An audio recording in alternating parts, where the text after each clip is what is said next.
Back in 2021, the Office of Budget Responsibility estimated that 321 billion would be spent largely from the British taxpayer on net zero between now and 2050.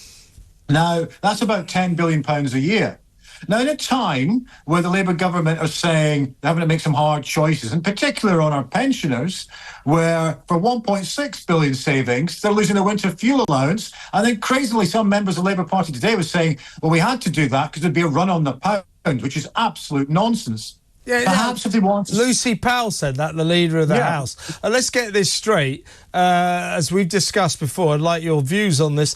One way they could plug this alleged £22 billion black hole in our finances is not give £11.6 billion to foreign countries for their own net zero schemes. Why don't we get them to pay for their own? Exactly. You put that together, 11.6 billion for overseas climate aid, they say, whatever that actually means, combined what the estimates are over the next 2 or 3 decades of net zero, costs roughly about £10 billion a year, UK. That's net spend. There's your black hole sorted out.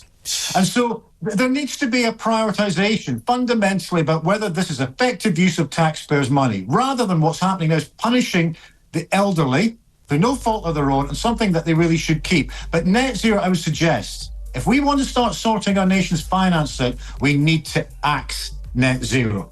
It's not going to have a blind bit of difference in terms of making a difference to the climate change debate. And actually, it's not cost effective. It's a poor return on investment. If you look at sums of money that the British taxpayer has to fork out over the next 2 or 3 decades, the numbers just don't add up at all.